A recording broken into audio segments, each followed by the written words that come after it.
Hello, ಇವತ್ತು ನಾವು fishing ಹೊರಟಿದ್ವಿ. ನನ್ನ ಮಗಳು ಫಿಶಿಂಗ್ ಕಿಟ್ ಇಟ್ಕೊಂಡಿದ್ದಾಳೆ, ನಾನು ಅವಳದು ಡೈಪರ್ ಬ್ಯಾಗ್ ಇಟ್ಕೊಂಡು ಹೊರಟ್ವಿ.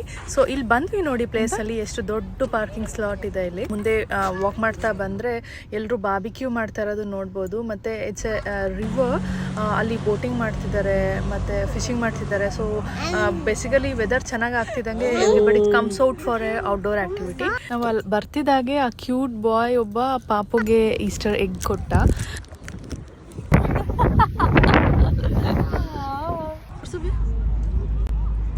ಆ ಫಿಶಿಂಗ್ ರಾಡಲ್ಲಿ ಎಂಡಿಗೆ ಒಂದು ಹುಕ್ ಇರುತ್ತೆ.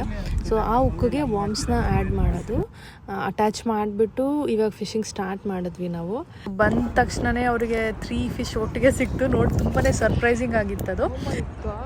ಇಲ್ವಾ?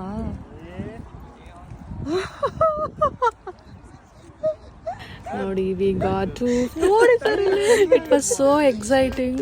ಎಕ್ಸ್ಪೀರಿಯನ್ಸ್ ಮಾಡಿದ್ರೆ ಗೊತ್ತಾಗುತ್ತೆ. It's really what fun to do this outdoor activities, fishing ಆ ಥರ ಎಲ್ಲ ಮಾಡೋಕ್ಕೆ.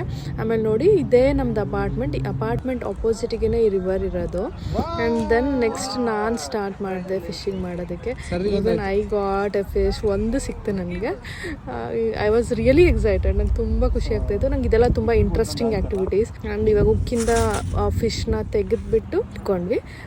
ಫಿಶಿಂಗ್ ಮಾಡುವಾಗ ಅಂದರೆ ಹಾಕ್ಬಿಟ್ಟು ವೆಯ್ಟ್ ಮಾಡಬೇಕಲ್ಲ, so we are just talking, ಹಂಗೆ ಮಾತಾಡ್ತಾ ಕೂತ್ಕೊಂಡಿದ್ವಿ. ಸೊ ನಾವು ಫಿಶಿಂಗ್ ಮಾಡಿ ಮುಗಿಸೋಷ್ಟರಲ್ಲಿ ಕತ್ಲೆ ಆಯಿತು. ಸೊ ಮುಗಿಸ್ಕೊಂಡು we went from there. We nearly got 7 to 8 fishes. So ಅದನ್ನೆಲ್ಲ ತೊಗೊಂಡು ಬಂದು ಮನೆಯಲ್ಲಿ ಕ್ಲೀನ್ ಮಾಡಿಕೊಂಡು ಆಮೇಲೆ ಇದರಲ್ಲಿ ಹಾಕಿ ಇಟ್ಟೆ ನಾನು. ಫಿಶಿಂಗ್ ಮಾಡೋದು ಈಸಿ, ಕ್ಲೀನ್ ಮಾಡೋದಂತೂ ತುಂಬ ಕಷ್ಟದ ಕೆಲಸ. ಸೊ ಅಭಿ ಕ್ಲೀನ್ ಮಾಡಿಕೊಟ್ರು. ನಾನು ಇನ್ನೊಂದು ದಿನ ಸಾಂಬಾರು ಮಾಡಿದ್ದು. ಸಾಂಬಾರು ಮಾಡಿ ಆಬ್ವಿಯಸ್ಲಿ ಯು ವಿಲ್ ನೋ ಅದು ಫ್ರೆಶ್ ಫಿಶ್ ಅಂತ ಹೇಳಿದ್ರೆ ಎಷ್ಟು ಚೆನ್ನಾಗಿರುತ್ತೆ ಅಂತ ಹೇಳಿ. So it was so yum. ಎಲ್ಲ ಊಟ ಮಾಡಿದ್ವಿ. ಆಮೇಲೆ ನಮ್ಮ ಜೊತೆ ಇನ್ನೊಬ್ಬರು ಕೊಲೀಗ್ ಬಂದಿದ್ರು, ಅಂದರೆ ಅಬಿದು ಫ್ರೆಂಡ್. ಸೊ ಅವರಿಗೂ ಸ್ವಲ್ಪ ಸಾಂಬಾರು ಕೊಟ್ವಿ. It was A wonderful weekend.